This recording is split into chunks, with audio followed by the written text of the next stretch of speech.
Hello friends, welcome back to the YouTube channel dictation club. आज का dictation आनंद मासिक पत्रिका अंक 7 से लिया गया है, जो कि 3 अलग अलग स्पीड में होगा, जो कि रहने वाली हैं 80 शब्द प्रति मिनट, 90 शब्द प्रति मिनट और 100 शब्द प्रति मिनट। इसकी पीडीएफ आपको टेलीग्राम चैनल में मिल जाएगी, जिसकी लिंक आपको नीचे डिस्क्रिप्शन बॉक्स में मिल जाएगी। इसके अलावा आपको अन्य प्लेलिस्ट जैसे कि अन्य आनंद मासिक पत्रिका के अंक के डिक्टेशन और newspaper dictation, 10 minute non stop dictation, Ramdhari Gupta खंड 1, रामधारी गुप्ता खंड 2 के डिक्टेशन की प्लेलिस्ट की लिंक भी नीचे मिल जाएगी। और आपको हमारा यह प्रयास अच्छा लगता है तो वीडियो को लाइक तथा चैनल को सब्सक्राइब ज़रूर करें। तो डिक्टेशन स्टार्ट करते हैं 5 सेकंड के बाद।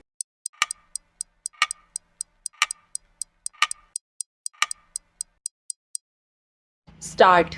महोदय, निर्दोष नागरिकों की नृशंस हत्या करने वाले आतंकवादी और अलगाववादी तत्वों के विपरीत मैं मानवाधिकारों की रक्षा के प्रति सरकार के उत्तरदायित्व से भली भांति परिचित हूँ।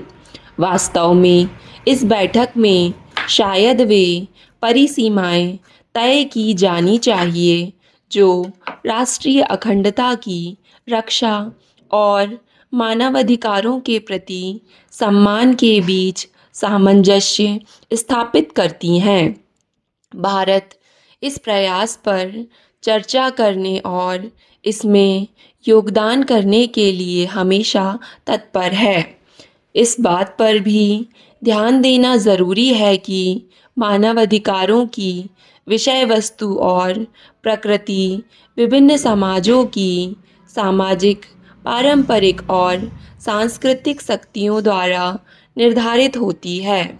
जैसा कि इस बैठक में बताया जा रहा है, संयुक्त राष्ट्र का प्रयत्न यह है कि मानवाधिकारों के लिए समरूप अंतर्राष्ट्रीय मापदंड बनाने की दिशा में प्रगति हो, पर ये मानदंड एक पक्षीय ढंग से तय नहीं किए जाने चाहिए और राजनीतिक या आर्थिक क्षेत्र में राष्ट्रों और समाजों के बीच पारंपरिक संपर्क की पूर्व शर्तों के रूप में स्थापित नहीं किए जाने चाहिए।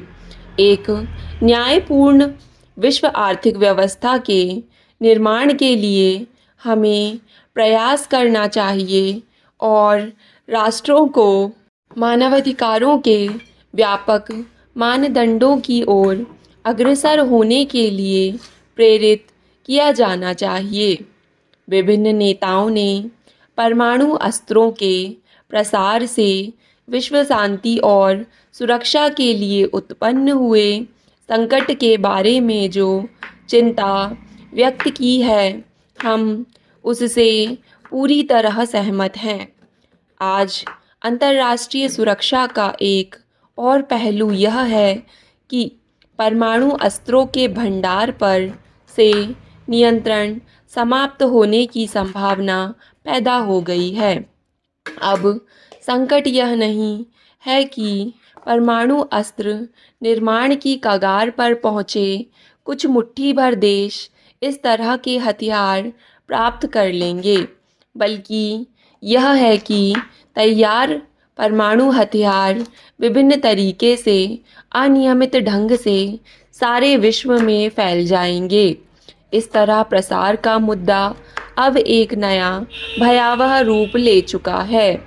इन आशंकाओं से सहमत हुए हम इस बात पर जोर देना चाहते हैं कि चुने हुए आधार पर प्रतिबंधात्मक या दंडात्मक कार्रवाई का अपेक्षित परिणाम नहीं निकलेगा।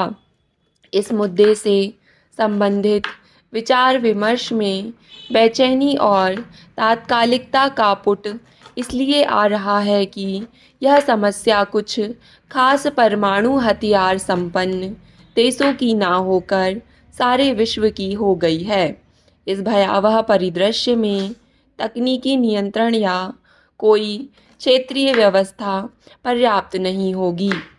महोदय, एक साथ बहुत सारे देशों में, जिनमें से कुछ की एक खास समय पर पहचान भी नहीं हो सकती, पर्यवेक्षक और नियंत्रण की समस्याओं की वजह से प्रभावी परिणाम प्राप्त नहीं होंगे। महासचिव से इस बात की अपेक्षा नहीं की जा सकती कि वे भूमिगत भंडारों का निरीक्षण करेंगे और बम ढूंढेंगे। यह बिल्कुल साफ है कि इस तरह के उपाय सफल नहीं होंगे। एक दूसरे रास्ते ढूंढने होंगे, तब यह गुत्थी कैसे सुलझेगी। हमारे विचार में एकमात्र तर्कसंगत रास्ता यही है कि इस मुद्दे पर एक विश्वव्यापी दृष्टिकोण अपनाया जाए, जो अप्रसार पर एक अंतर्राष्ट्रीय आम सहमति पर आधारित हो। यह विश्वव्यापी अप्रसार व्यवस्था प्रभावी हो, इसके लिए आवश्यक है कि यह सार्वभौम, विस्तृत और भेदभाव रहित हो और संपूर्ण परमाणु निरस्त्रीकरण के लक्ष्य से जुड़ी हो। निरस्त्रीकरण पर संयुक्त राष्ट्र के 1988 में हुए दूसरे विशेष अधिवेशन में भारत के दिवंगत प्रधानमंत्री राजीव गांधी ने निरस्त्रीकरण के लिए एक कार्य योजना पेश की थी। इस योजना के अंतर्गत विभिन्न चरणों में सामूहिक संहार के सारे हथियारों को नष्ट किया जाना था और अंत में एक परमाणु अस्त्र रहित अहिंसक विश्व की स्थापना होनी थी। परमाणु अप्रसार पर नई अंतर्राष्ट्रीय सहमति के सारे महत्वपूर्ण अस्त्रों के प्रयोग या प्रयोग की धमकी पर निषेध के लिए एक अंतर्राष्ट्रीय सम्मेलन का आह्वान था। दूसरा, परीक्षणों पर प्रतिबंध के लिए यह एक व्यापक संधि की वकालत करती थी। तीसरा, परमाणु अस्त्र बनाने के करीब पहुँचे देशों को यह वचन देना था कि इस दहलीज को पार नहीं करेंगे। इसके साथ यह बात भी जुड़ी थी कि परमाणु हथियार संपन्न देश 2010 ईस्वी तक अपने परमाणु हथियारों के भंडार खत्म करने का वचन देंगे। सभापति महोदय, जब यह कार्य योजना प्रस्तावित की गई थी तो कुछ परमाणु हथियार संपन्न देशों ने इसे स्वीकार करने में कठिनाई व्यक्त की थी, क्योंकि उनका विश्वास तथाकथित आणविक विरोध के सिद्धांत में था। इस सिद्धांत का आधार पूर्व पश्चिम संघर्ष और शीत युद्ध था। शीत युद्ध अब खत्म हो चुका है। आणविक गतिरोध अब पुरानी बात हो गई है। आणविक गतिरोध का सिद्धांत अब प्रासंगिक नहीं रहा। राजनयिक प्रतिबद्धता दिखाने और धरती से परमाणु हथियारों का पूरी तरह सफाया करने की दिशा में बढ़ने का एक ऐतिहासिक अवसर हमें मिला है। कार्य योजना में व्यक्त किए गए विचार और उनमें हुए परिवर्तन अब बहुत प्रासंगिक हो गए हैं। हमने ऐसा दमन करके नहीं बल्कि उनकी कठिनाइयों का हल खोजकर किया। 1965 में लड़ाई कैसे शुरू हुई, हमने उसे नहीं शुरू किया। वह इसलिए आरंभ हुई कि कश्मीर में हजारों घुसपैठिए भेजे गए।